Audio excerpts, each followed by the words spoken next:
सभी साथियों को हमारा प्यार भरा नमस्कार। आप देख रहे हैं जम्मू दूरदर्शन।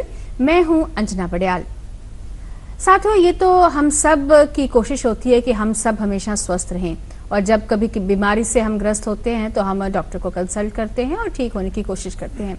लेकिन कई आदतें मनुष्य की ऐसी भी होती हैं जिन आदतों की वजह से ही वो कई बार बीमारियों का शिकार हो जाता है, और उन्हीं में से एक जो आदत है वो है तंबाकू का सेवन या फिर धूम्रपान करना, जो तंबाकू का एक रूप ही है। तंबाकू का सेवन कई रूप में किया जाता है, चबाकर भी कुछ लोग उसको लेते हैं, स्मोकिंग के रूप में भी लेते हैं। तो तंबाकू के इस सेवन से हमारे शरीर पर किस तरह के दुष्प्रभाव जो है वो असर करते हैं, तंबाकू के इस सेवन की लत से हम किस तरह बच सकते हैं, इस लत को रोकने के लिए कुछ कानून भी बनाए गए हैं, वो क्या हैं, समाज का क्या इसमें दायित्व है इस लत से अपने नौजवानों को बचाने के लिए, इन सभी विषयों पर बात करने के लिए आज हमारे स्टूडियोज में हैं साइकियाट्रिस्ट डॉक्टर अखिल मीनिया। डॉक्टर साहब, आपका प्रोग्राम में हार्दिक स्वागत है। धन्यवाद मैम। तंबाकू की सेवन की जब हम बात करते हैं तो जैसा हमने पहले कहा कि तंबाकू बहुत सारे रूपों में लिया जाता है, तो अक्सर किस किस रूप में लोग तंबाकू का सेवन जो है वो करते हैं? तंबाकू का सेवन आमतौर पर जो भारत में अगर हम देखें तो चबाने वाला तंबाकू ज़्यादा इस्तेमाल होता है, बट अगर हम इंटरनेशनली बात करें दुनिया में तो स्मोक फॉर्म, अगर हम इसको ऐसे क्लासिफाई करें या तो हम स्मोक फॉर्म या स्मोकलेस कह सकते हैं कि धूम्रपान के रूप में इसका उपयोग किया जाता है और कुछ चबाने के रूप में। चबाने के रूप में जो भारत में ज्यादा कॉमन है, जिसमें भी आप कहेंगे कि गुटखा हो जाता है, खैनी हो जाता है, डिफरेंट नाम से ये मार्केट में अवेलेबल है। यानी इंडिया में जो चबाने वाला जो मुंह से खागने के रूप में लेते हैं, चबाने के रूप में लेते हैं, वो ज्यादा प्रचलित है। इंडिया में तकरीबन अगर हम देखें तो डबल का है। अगर 10% धूम्रपान हो रहा है तो 20% चबाने वाले तंबाकू का इस्तेमाल हो रहा है। तो उसके कुछ खास वजह हैं? आप कुछ कल्चरल प्रैक्टिसेस आप कह लीजिए हमारे यहाँ पे, कि हमारे यहाँ पे वो ज्यादा खाया जाता है। पान का सेवन शुरुआत से बहुत रहा है, सुपारी खाने का सेवन बहुत स्टार्टिंग से रहा है, तो लोग ज्यादा, आप जाएंगे नॉर्थन इंडिया में तो आप देखते हैं हमारे उत्तर भारत क्षेत्र में कि धूम्रपान से ज्यादा, ऐसा नहीं है कि धूम्रपान का सेवन नहीं किया जाता, लेकिन चबाने वाले तंबाकू का हम ज्यादा देखते हैं।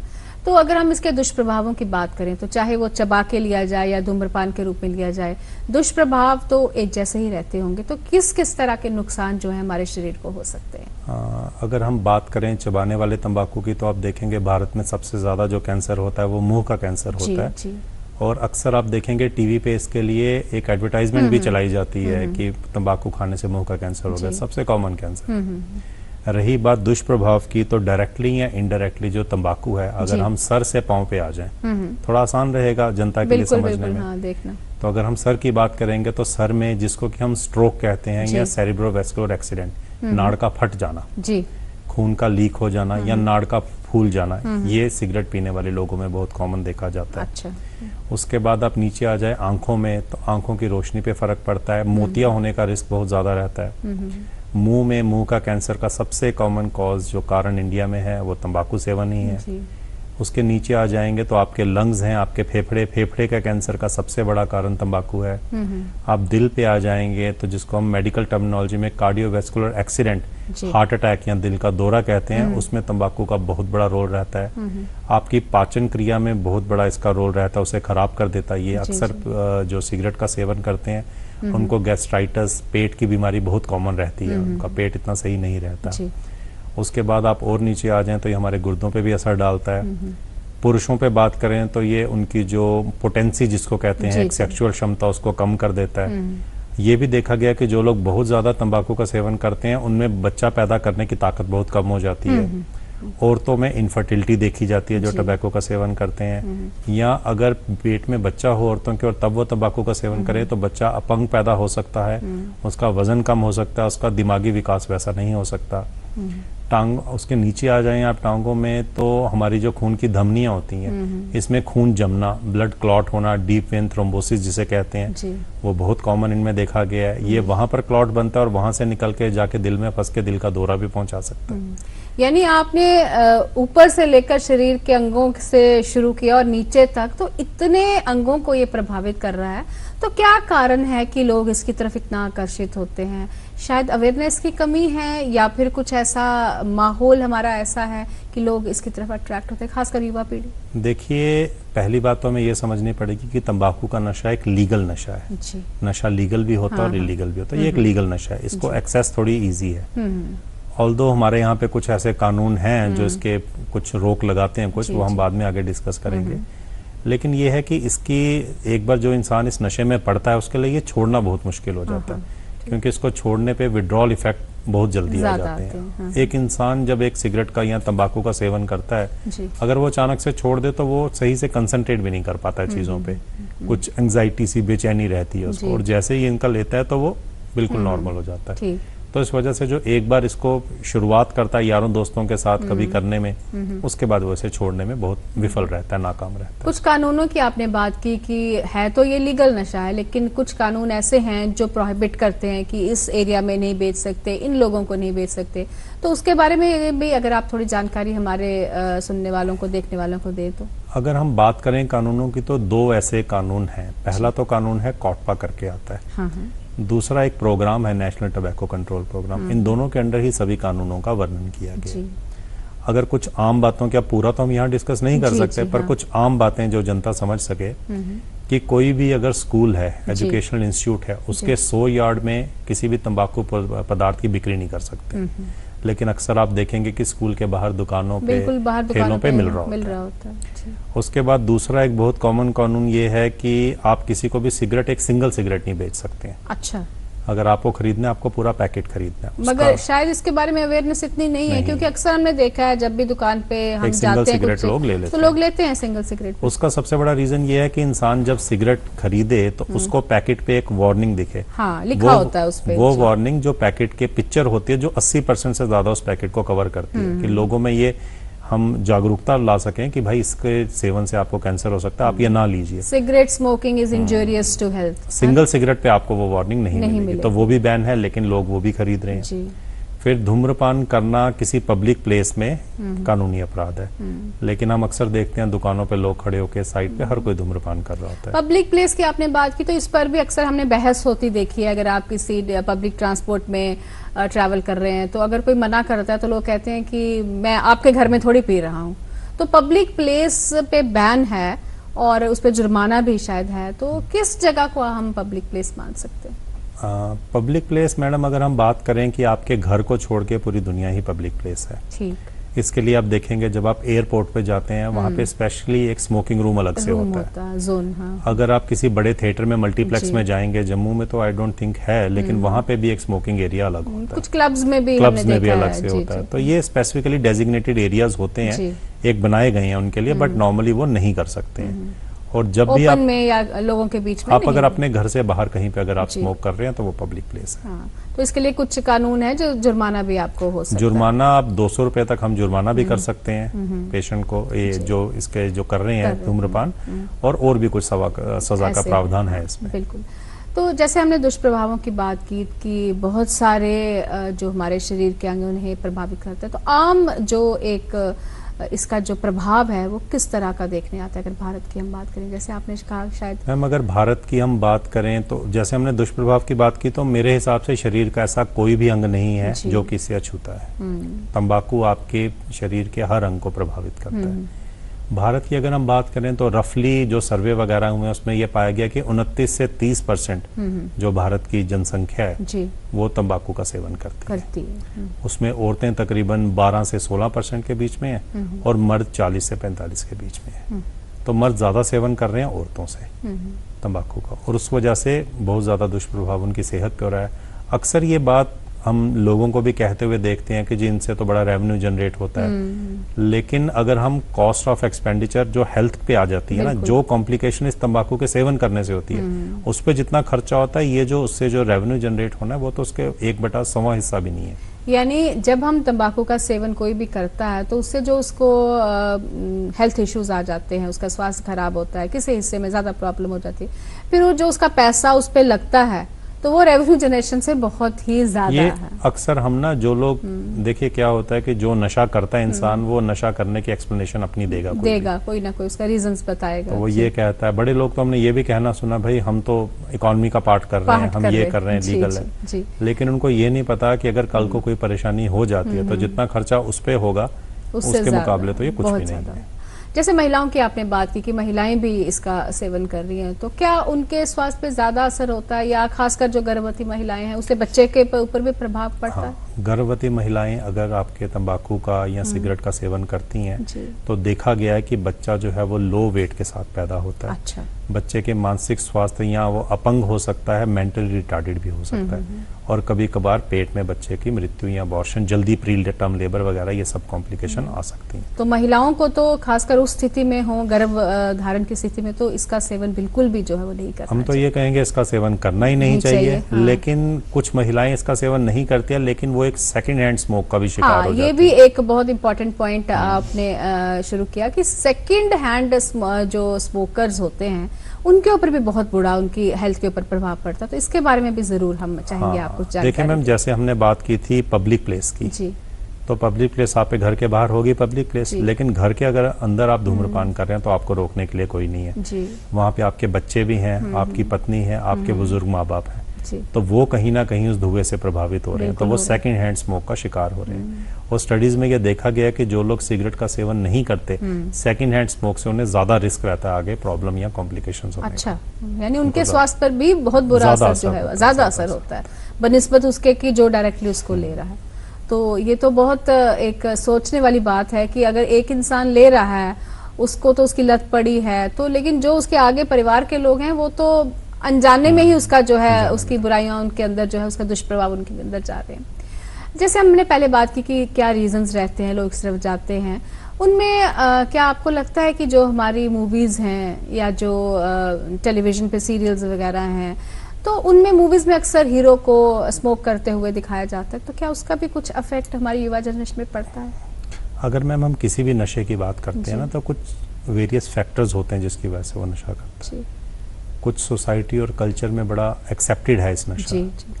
अगर मैं आपको एग्जांपल दूं तो आप अगर थोड़ा सा कश्मीर वाली साइड चले जाएंगे, वहाँ धूम्रपान ज्यादा किया जाता है। ज्यादा है वहाँ ज्यादा है। अच्छा। आप पंजाब वाली साइड चले जाएंगे, वहाँ बहुत कम है। अच्छा। तो एक सोसाइटी और कल्चर किस चीज को एक्सेप्ट, अगर आप यूपी बिहार की तरफ जाएंगे वहाँ चबाने वाला तंबाकू बहुत ज्यादा है। तो ये एरिया टू एरिया पे डिपेंड करता है, सोशो कल्चरल प्रैक्टिसेस, आपका पीयर ग्रुप प्रेशर, आपके फ्रेंड सर्कल में पीते हैं वो आपको फोर्स करते हैं करने के लिए, और यही चीजें एक तरह की गेटवे ड्रग्स होती हैं। आज जो इंसान सिगरेट का सेवन कर रहा है, कल वो शराब लेगा, परसों वो गांजा लेगा, और बहुत जल्दी वो ओपियोइड या हीरोइन तक भी पहुंच जाएगा। तो ये जो परेशानी है ये इस तरह से बढ़ती जाती है।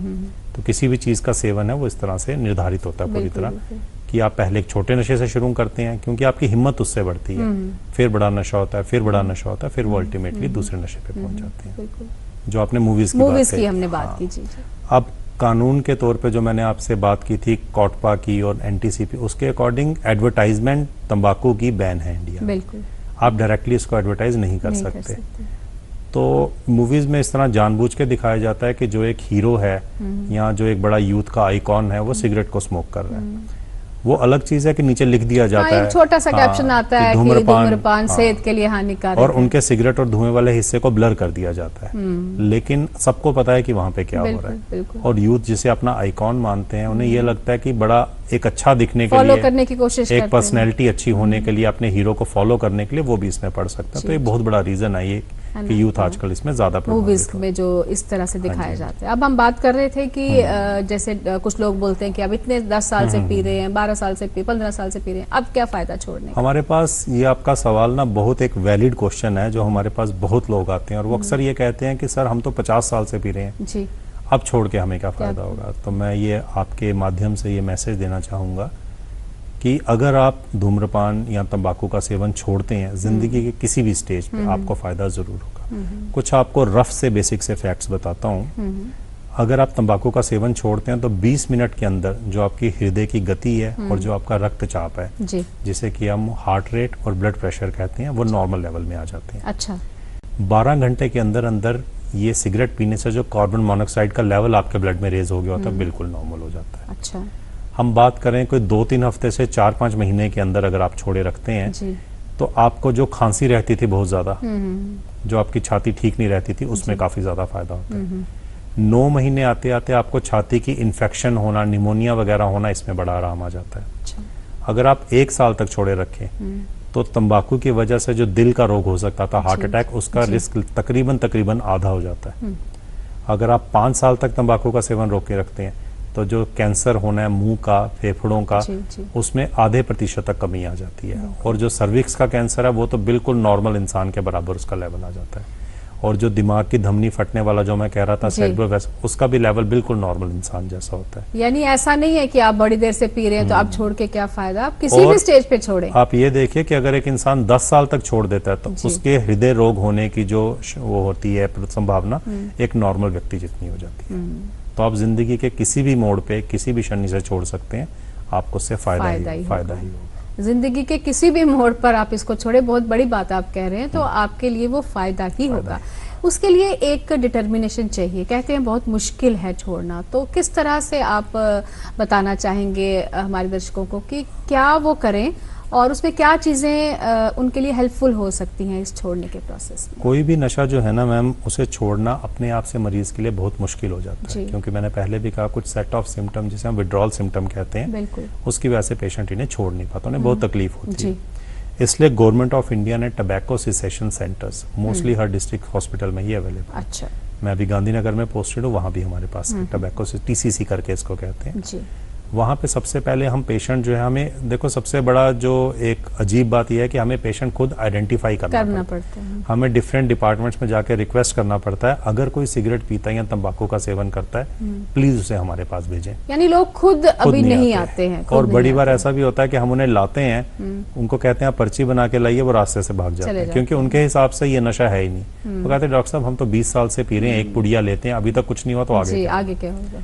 तो उसमें सबसे पहले हमें उन्हें यह समझाना पड़ता है कि तंबाकू आपकी सेहत के लिए बहुत गलत है। इसके लिए कुछ एक थेरेपी जिसमें सबसे कॉमन मोटिवेशनल एनहांसमेंट थेरेपी है। अच्छा। आप एक रफ तौर पे बात की जाए तो पेशेंट का नजरिया ये कि तंबाकू अगर मैं ले रहा हूँ तो इससे मेरा कोई फर्क नहीं पड़ रहा, मैं बहुत कम ले रहा हूँ, मैं जिंदगी भर ये ले सकता हूँ, इससे मुझे कोई परेशानी नहीं। इस सोच से ऊपर आना, इस सोच से मरीज को इस सोच पे लाना कि तंबाकू से आपको बहुत परेशानियां हो सकती हैं, आपको इसको छोड़ना है और आइए हम मिलके इस पे काम करते हैं। सबसे पहले हमारा काम ये रहता है। उसके बाद कुछ सेट ऑफ मेडिकेशंस हैं, कुछ तो दवाइयां भी आती हैं मेडिकल जो हमारे पास फ्री ऑफ कॉस्ट अवेलेबल है, और कुछ हमारे पास निकोटीन प्रिपरेशंस आती हैं जिसमें कि निकोटीन च्युइंगम आपने बड़ा कॉमन सुना होगा, टीवी में ऐड भी आती है, निकोटीन की टॉफी आती है, स्प्रे आता है। अब इसका कॉन्सेप्ट ये है कि इसमें हम इसकी डोज हम कैलकुलेट करते हैं, इंसान कितना सेवन कर रहा है तंबाकू उसके हिसाब से, और इसमें भी तंबाकू रहता है इन दवाइयों में, लेकिन उनका लेवल इतना कम होता है कि मरीज की तलब को वो कंट्रोल कर लेता है, उनको कोई परेशानी विड्रॉल सिम्टम नहीं आते, लेकिन शरीर को नुकसान नहीं पहुंचाते। इसका कोर्स हम तकरीबन 5 से 6 महीने पे रखते हैं और आस्ता आस्ता ये च्युइंगम और ये दवाइयां रख के आस्ता आस्ता कम करते करते करते 6 महीने में बंद कर देते हैं। साथ में हमें कुछ सपोर्टिव मेडिसिन भी देनी पड़ती है, क्योंकि बहुत कॉमन है कि जो तंबाकू का सेवन करता है जब वो छोड़े से कुछ घबराहट होने लग पड़े, नींद उनकी बहुत खराब हो जाती है, उनकी पाचन क्षमता उतनी अच्छी नहीं रहती है, कब्जी की उनको प्रॉब्लम हो जाती है, उनका वजन थोड़ा बढ़ने लग पड़ता है। तो ये सब चीजों पे कोलैबोरेटिव एक कलेक्टिव एक अप्रोच हमें लेनी पड़ती है, तो उससे पेशेंट बड़े सक्सेसफुली इसको छोड़ लेते हैं। यानी कि ऐसे प्रावधान हैं तकरीबन हर डिस्ट्रिक्ट हॉस्पिटल में जहां जाकर अगर आपके अंदर वो विल पावर है, वो डिटर्मिनेशन है कि आपने तंबाकू छोड़ना है, तो आप छोड़ सकते हैं। सपोर्ट आपको पूरी मिलेगी अस्पताल एडमिनिस्ट्रेशन की तरफ से और सरकार की तरफ से, जो भी सुविधाएं दी गई हैं उनका आप जरूर इस्तेमाल कर सकते हैं। इनफैक्ट विल पावर नहीं भी है तो हम कोशिश करते हैं उनको खुद उनमें विल पावर जगाने की, उनको ये एहसास, यानी काउंसलिंग भी उनकी जो है वो की जाती है, मोटिवेशन जो है उनको दी जाती है। अक्सर काउंसलिंग अगर सिर्फ पेशेंट के स्वास्थ्य के लेवल पे हम करें तो पेशेंट नहीं मानता, पर उनके फैमिली मेंबर को जब हम इन्वॉल्व करते हैं, अब देखिए मैंने आपको कुछ ऐसे फायदे बताए थे सेहत के, कुछ बड़े कॉमन फायदे जो ये फायदे हम एक मरीज को जो पढ़ा लिखा नहीं है उसे नहीं समझा पाते, लेकिन उसे कुछ बड़े कॉमन फायदे हम बता देते हैं। जैसे हम उसे कहते हैं कि भाई अगर तुम ये करने लगोगे तुम्हारे मुंह से जो बदबू आती है तंबाकू की वो आना बंद हो जाएगी, तुम्हारे दांत जो गंदे दिखते हैं वो भी आस्ता आस्ता साफ होने लग पड़ेंगे, तुम्हारे बच्चे जो तुमसे दूर बैठते थे इस बदबू की वजह से वो तुम्हारे पास बैठेंगे। एक मरीज के लिए ये बहुत बड़ा एक पॉजिटिव रीइंफोर्समेंट है कि मेरा बच्चा मेरे पास जो नहीं बैठता वो बैठेगा। आपके नाखून जो पीले पड़ गए थे, काले पड़ गए थे, वो आस्ता आस्ता ठीक हो जाएंगे। आप जो हमेशा खांसते रहते थे, आपकी सेहत इंप्रूव होगी। आप पहले सिगरेट पीते थे तो लोग आपके पास आने से कतराते थे, आपके साथ कमरे में नहीं। अब आप सोशलाइज अच्छे से कर सकते हैं। और सबसे बड़ा फैक्टर है, आप बहुत ज्यादा पैसा बचा सकते हैं। आप अगर सिगरेट या तंबाकू की बात करें तो ये कोई इतना सस्ता नशा तो नहीं है। दिन का 300-400 रुपया हर इंसान का लगता है, तो वही आपका बचेगा। तो ये सब फैक्टर्स भी हैं जो हम उनको समझा सकते हैं और उससे फायदा। तंबाकू के दुष्प्रभावों के बारे में लोगों को बताने के लिए या इसे छोड़ने के जो उपाय हैं या लोगों को मोटिवेट करने के लिए सरकार द्वारा भी बहुत सारी कोशिशें जो हैं वो की जाती हैं। समय समय पर जो कैंप्स वगैरह भी ऐसे लगते हैं और हर साल 31 मई को एक दिन जो है वो वर्ल्ड नो टोबैको डे के रूप में भी मनाया जाता है। तो आप इस कार्यक्रम के माध्यम से क्या संदेश लोगों को देना चाहेंगे कि जो एक तो तंबाकू के दुष्प्रभाव है उनके बारे में, और उन लोगों के लिए भी जो छोड़ना चाहते हैं उन्हें भी आप क्या कहना चाहेंगे कि वो जरूर इसकी तरफ आएं? देखिए, मैं बहुत शुक्रगुजार हूँ, आपने हमें यहाँ बुलाया क्योंकि आपकी रीच बहुत दूर तक है, पेरिफेरल इंडिया तक है जी। तो मैं लोगों को यही मैसेज एक देना चाहूंगा कि अगर आप तंबाकू छोड़ना चाहते हैं जी। या आपके घर में कोई ऐसा है जो तंबाकू का सेवन करता है और छोड़ना नहीं चाहता, आप सब हमारे पास आइए। वर्ल्ड नो टोबैको डे तो इंटरनेशनली एक ही दिन के लिए, लेकिन हम लोग साल के 365 दिन आपकी सेवा में हैं। अगर आप लाएंगे तो आप अपने मरीज को आप हर तरह से उनका फायदा पाएंगे, वो चाहे इकोनॉमिक पैसे का फायदा हो, सेहत का फायदा हो, पारिवारिक फायदा हो या सोसाइटी के लिए फायदा हो। आप उनको लाएंगे हमारे पास तो एक बहुत बड़ा चांस है कि वो सिगरेट या तंबाकू छोड़ सकें। तो अगर आप कहीं भी हैं, आप जहां भी रहते हैं जम्मू में, आप अपनी होम डिस्ट्रिक्ट पे डिस्ट्रिक्ट हॉस्पिटल में कांटेक्ट कीजिए। आपको 100% वहां पे टबैको सेसेशन सेंटर या टीसीसी मिलेगा और वहां पे आप अपना इलाज कराइए। मुफ्त इलाज होगा, दवाइयां मुफ्त दी जाएंगी और आप एक अच्छी सेहत जी सकते हैं जी। तो जितने भी जो हमारे साथी हैं वो दूरदर्शन जम्मू के माध्यम से इस प्रोग्राम को देख रहे हैं, उन्हें हम यही कहना चाहेंगे कि अगर आपके घर में कोई ऐसा व्यक्ति है जो तंबाकू खाने का जिसको लत है या जो सिगरेट स्मोकिंग करता है और आप चाहते हैं कि वो इसे छोड़े, तो उसे ज़रूर मोटिवेट कीजिए और उसे अपने नज़दीकी डिस्ट्रिक्ट हॉस्पिटल में लेके जाइए। वहाँ हर तरह की सुविधा उपलब्ध है, काउंसलिंग सेशंस भी उपलब्ध हैं, दवाइयाँ मुफ्त उपलब्ध हैं, इलाज मुफ्त उपलब्ध है।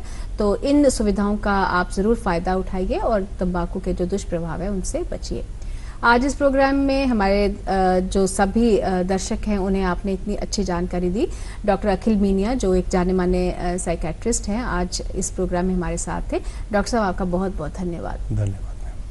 तो अपने दर्शकों को हम यही संदेश इस प्रोग्राम के माध्यम से देना चाहेंगे कि तंबाकू आपकी सेहत के लिए बहुत ही ज़्यादा हानिकारक है, चाहे वो आप सिगरेट के रूप में उसे लेते हैं या फिर ओरली जो खाने के रूप में लोग जो विभिन्न रूपों में लोग तंबाकू लेते हैं, तो किसी भी रूप में तंबाकू का सेवन आपकी सेहत के लिए हानिकारक है।